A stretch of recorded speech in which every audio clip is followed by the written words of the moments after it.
Hi everyone.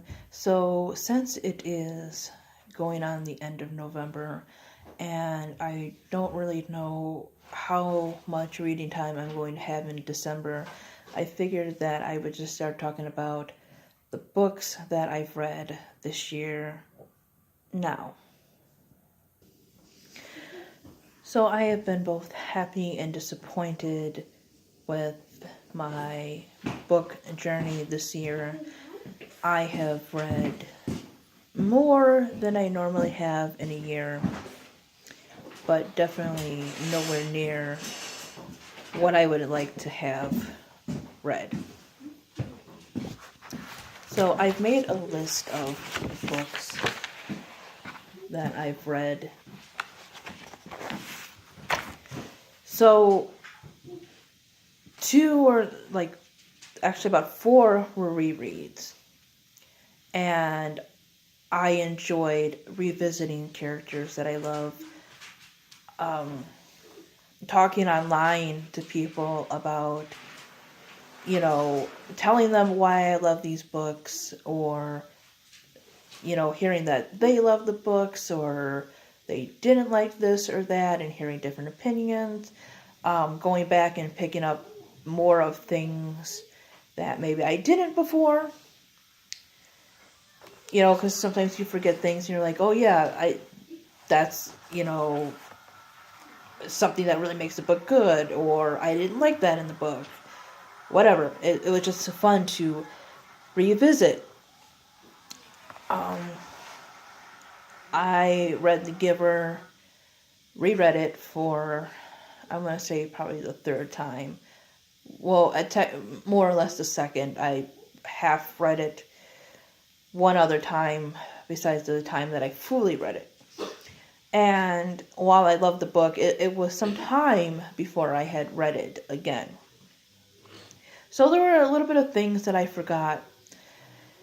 But I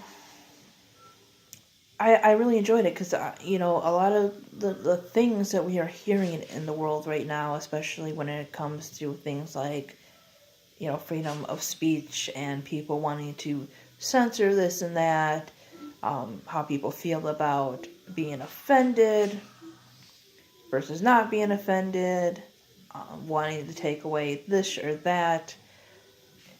While it is kind of far-fetched in some ways, I think that's an important book to kind of pick up for some people.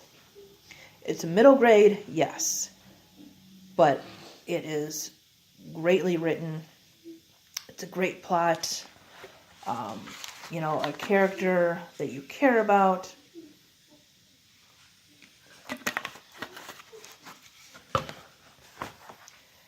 I reread The Hunger Games for probably the fifth time. And I still deeply care about these characters. I've watched more videos on it other than my own. And there are a lot of things that I never thought to call it. Like, somebody called it a satire. And I never really thought to put that in with something like that kind of book. Because you always think of satire as more comical. I know it's not always, but that's usually what you think of. Like, South Park is satirical and stuff like that. They make fun of a lot of real life things. And in a way, so is The Hunger Games, but in a more darker way. So I read that one, and I read Mockingjay, which is the last book. And I've only read Mockingjay once. And I still don't hate it. In fact, before I used to say I like the books in order. But, until I go back and reread Catching Fire again, I kind of almost, in some ways, like it better than Catching Fire. Because it was something different. It got into things like war and PTSD and violence and corruptions on, not just a big government, but sometimes in the people you think you can trust. And there was just a whole lot. I know a lot of people don't like it, but I kind of liked it better the second time around. I wanted to kind of branch out a little bit. And I did and I didn't. So I read a lot of young adults. And so I've read a lot more younger fiction and one, I guess you would call it adult contemporary. So I read The Elegance of a Hedgehog. The Elegance of the Hedgehog. And it is very character driven, which is something I really like. But there wasn't too much of a plot. Like, I am starting to realize that a book can have something that I like, but I also don't like, and, it can balance things out. So, I usually like character-driven books, but I was kind of disappointed by the lack of plot. I felt like once things got going, it didn't go on long enough, and it just kind of ended, and I really didn't like that. But I loved the characters. I loved the dialogue. I loved the thoughts. And, like I said, I don't read a whole lot of adult contemporary, because when I look it up, and this may be just because of how popular 50 Shades got, but it always seems like there's some kind of affair, some kind of drama, some kind of this or that, and it was nice to have both an older character and a younger character who cared about things such as philosophy and music and books and not just relationships.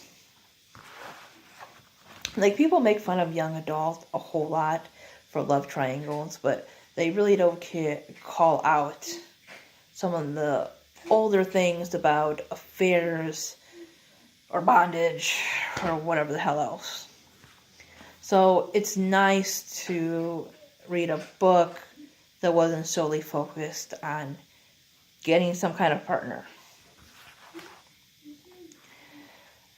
Matilda, I read, which is a middle grade book. It was fun, and I like books that are a mixture of fun, happy, and sad, that explore all different kinds of emotions, all different kinds of issues.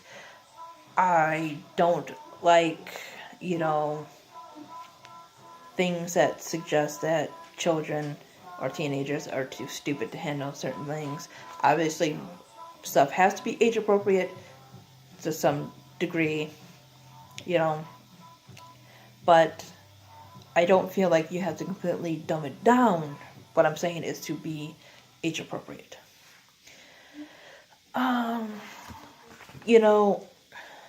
Matilda, her family sucks. They really do. It's put out there. Her family doesn't read. They make fun of her for it. Her mother basically married for money. Her father cheats. He lies. He scams. And then there is Miss Honey, who has her own darker past with family issues. And, it's written in a way for younger people, but it touches on these issues that not everyone has a big, happy family. Sometimes we find it in our friends. Sometimes we have to get over certain turmoil. Such as, what else did I read that was middle grade? I know it's on here. Oh my god. Talk Everlasting. Seen the movie a while ago. The one was Alexis Bledel. Very different from the book. The book touches on things such as why immortality may not be as great as you think. And again, it's middle grade. But it's the prose is beautiful, very lyrical, very poetic, and everything. It's set, in an older time, and it just gives you certain imagery, certain feels. I kind of wish it was longer. I wish there was more to it, because I like the concept of it. But I think it's great for kids to start getting into, thinking about certain things. Matilda, and, the love of books and how stories can help you escape. Things like Tuck Everlasting, where, okay, you may like this, but sit down and think about the pros and cons of this. Because they will have to do that later on in life. Things such as The Giver. Yes, in a controlled society, there would be less harm, less war, but you wouldn't have things like your grandparents, birthdays, colors, etc. To me, a good book makes you think. And some, are better than others. Some have better dialogue, some have better plot. Some have a good mixture. Like, I think The Giver definitely had a good mixture, and Matilda. Tuck Everlasting was not my favorite, but I definitely love the concept. I just wish we had more time with the characters. It was a little too short, even for a middle grade book for me. Some of the books I kind of read last year, but it was more in December, so I'm counting them now. Not only did I want to start reading more outside of my comfort zone and, lesser known books, whether they be older or newer, or books that aren't, just talked about a whole lot in BookTube. I also kind of wanted to read more of one author, not just one, but like different authors, like read multiple things of their works, and just really start exploring the works of people. So I definitely like Libba Bray. She is comical, and she balances it great with social issues. I listened to Beauty Queens like last year, kind of finishing up around January, and it was hilarious. But it also talked about, issues such as image and race and disability, how women in general are viewed in the world, how they view themselves. And it had those social issues within the story of Beauty Queens being stuck on an island that they crash landed into and all this other crap. And I think that's great when you can mix that kind of thing. Like, you can talk about important things, but also be very entertaining. Going Bovine, she can get... And Gemma Doyle, A Great and Terrible Beauty. She can mix the fantastical with, again, social issues. Beauty Queens was more of a satire, a little bit more realistic in the fact that there really wasn't anything magical, whereas Gemma Doyle is about girls, I believe it was like in the 19th century, who discover books of magic and different realms and all that other stuff, and it's part,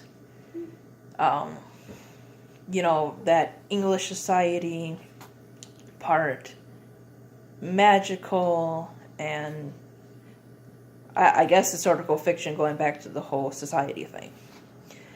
And then Going Bovine is, about a kid who discovers he has mad cow disease, and he is seeing a punk-looking angel and a talking lawn gnome, and they set out on this adventure. So here is a kid who has this stuff thrown at him that he has this horrible sickness. He's discovering who he is, and he has very interesting friends to help him along. I definitely am looking more into the works of Libba Bray. I have to finish Gemma Doyle.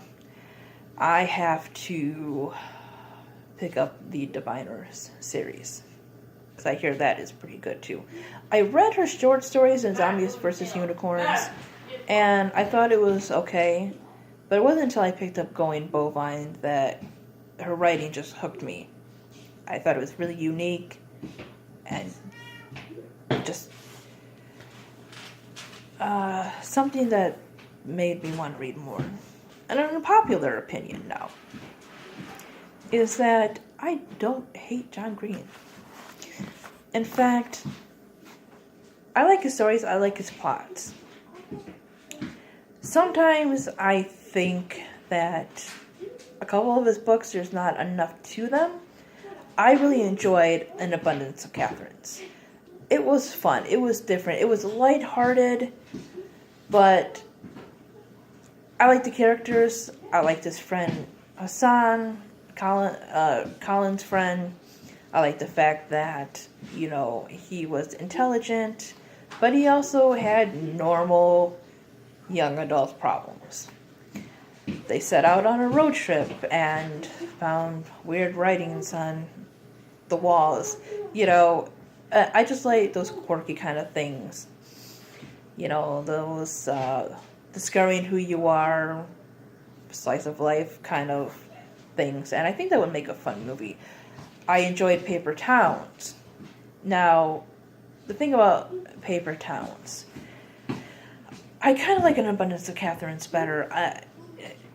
Just because, I don't know, it just seemed a little bit more fun. Whereas, I don't know if Paper Towns was trying to be serious or trying to be funny or a mixture.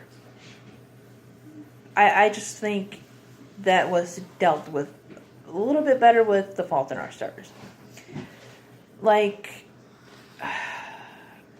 I don't know. I'm a character person, like I said, and I just really didn't understand. It was just a little hard to believe about this Margot character and all the things she did. And if it was more of fantasy sequences and stuff, if it was more like Going Bovine or something, where you had some of those elements mixed into it, and it wasn't like just a contemporary book, like a young adult contemporary, I might have liked it a little bit better, because just some of the things were a little unbelievable. And Looking for Alaska, I've never been so torn on a book, except for maybe We Were Liars. I love the idea of it. I love the writing. I love characters who are into philosophy and books, and the main character likes famous last words.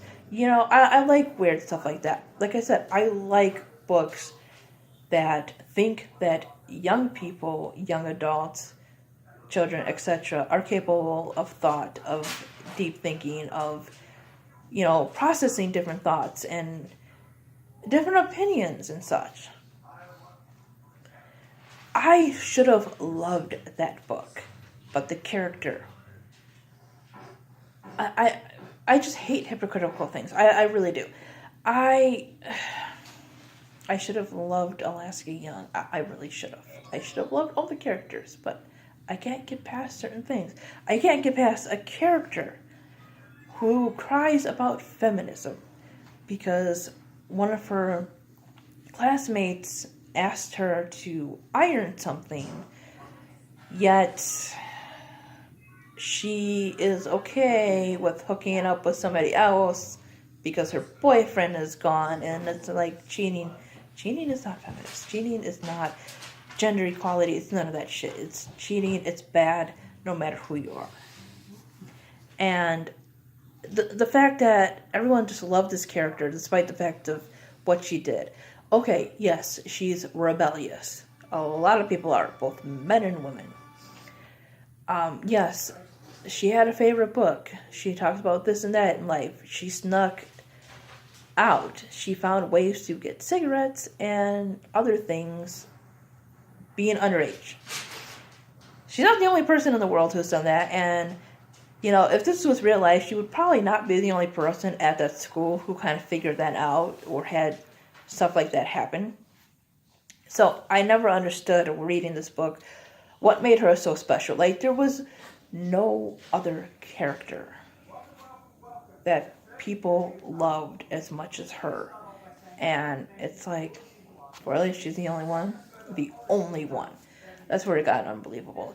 It almost felt like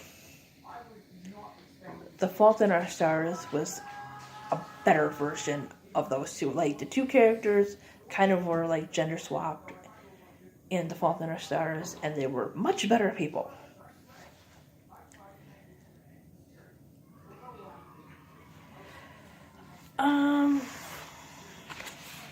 What other ones did I read? Oh, I read Turtles All the Way Down. Now, that one I really did like when I first listened to it. It was about a person with anxiety and, you know, how it held them back. But kind of watching other people in BookTube, you know, there are issues that I have with it, such as that, again, the whole name dropping with Applebee's. The fact that she really wasn't anything other than her anxiety, and maybe he was trying to make a point with that. But I really wish that the character had more to her. She had more personality. Because we never really got to hear anything about anything she liked. She never really had a favorite band. I don't know if they even mentioned if she even had a favorite color. I loved the book because it touched on issues about having anxiety and what it can do to you, but I just wish that there was more to the actual character.